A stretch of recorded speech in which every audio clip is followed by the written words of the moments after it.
16 years ago, our next guest made a tremendous sacrifice, literally giving a piece of herself to save the life of another. Here to tell us her story and why it's important to consider what she did is the one and only Judith Blair. Judith, thank you so much for joining us today. Oh, thank you for having me. It's such a pleasure. And for those who may not know or may not remember, what is that sacrifice that you made?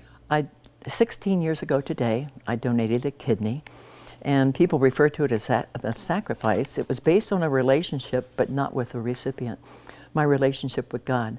I believe that obedience is better than sacrifice, and I never deemed it a sacrifice, just a mere obedience to what I perceived God had given me as a mandate. Well, it's a wonderful thing that you got that mandate, because the person that received it, you saved their life. And who was the person that received your transplant? A professor at University of Arizona, Dr. Michael Burgoon, who had had lupus for over 20 years and was in kidney failure. Wow. And to this day, he's healthy. No, he passed away. Okay. He lived 13 more years, almost 14 more years. Okay. And he passed of a heart attack. The kidneys performed very well. Well, thanks to you, he was able to live out, the rest of the years of his life in health, basically. Right. And one of your first interviews post-op was with K-Gun, with Guy Atchley, actually. We have some really cool footage of that we're going to roll. And so tell us how that was and how that went.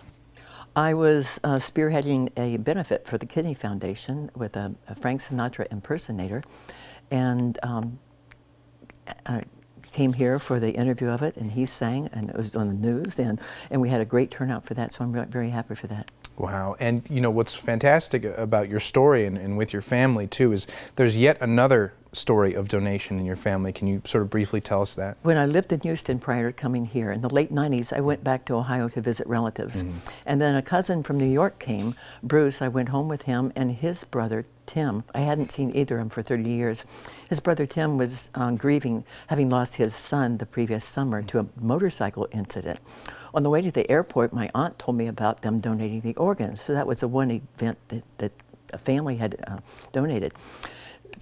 Fast forward to November, after I donated the kidney here 16 years ago, Donor Network of Arizona brought in Transplant Speakers International from New Jersey to teach us how to speak to public groups about donation.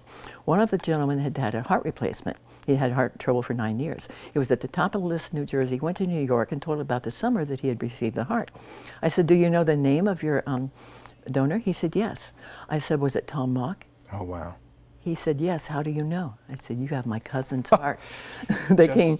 An incredible and I was story. in Tucson, yeah, from New York and New Jersey. Well, you guys are just giving life, left and right. It's an amazing story, and you have promoted organ donation really in a lot of different venues. Can you run through some of those for us? Right. The Frank Sinatra impersonator thing, I spoke at a car race at the track.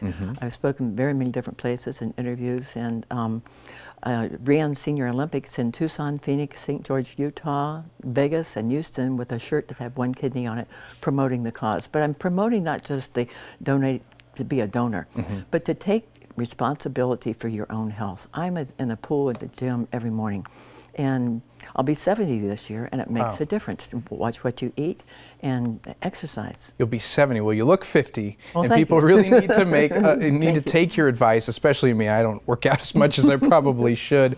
But you also I'll get you a free pass. Okay, sounds good. But you also spoke in Italy, even. Is that right? Right. In March, after I had donated in 16 years ago, it was spring break. I was taking my grandson over to Pesaro, Italy to visit Joseph.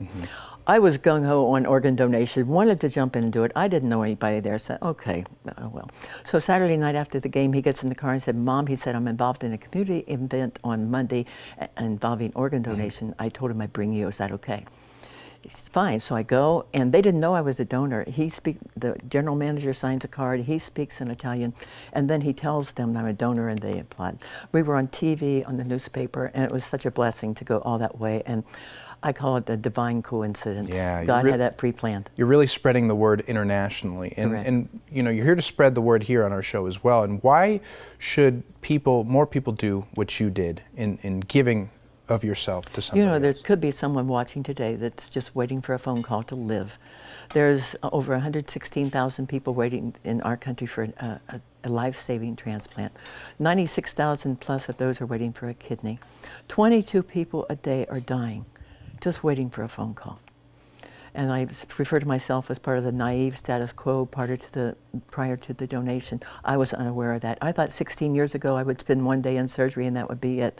And I've been spending 16 years trying to promote this, and we still have a tremendous need. Wow. Well, you are one of the greatest proponents of it, and it's just incredible what you've accomplished. You've even written one of your own songs about it, which hopefully we'll hear on the show one day. And Judith, as always, thank you for coming. Thank you for all that you've done, and thank you for joining us today. My pleasure. Thank you so much. Of course. Now, for more information on Donate Life America or organ, eye, and tissue donation, please visit donatelifeaz.org.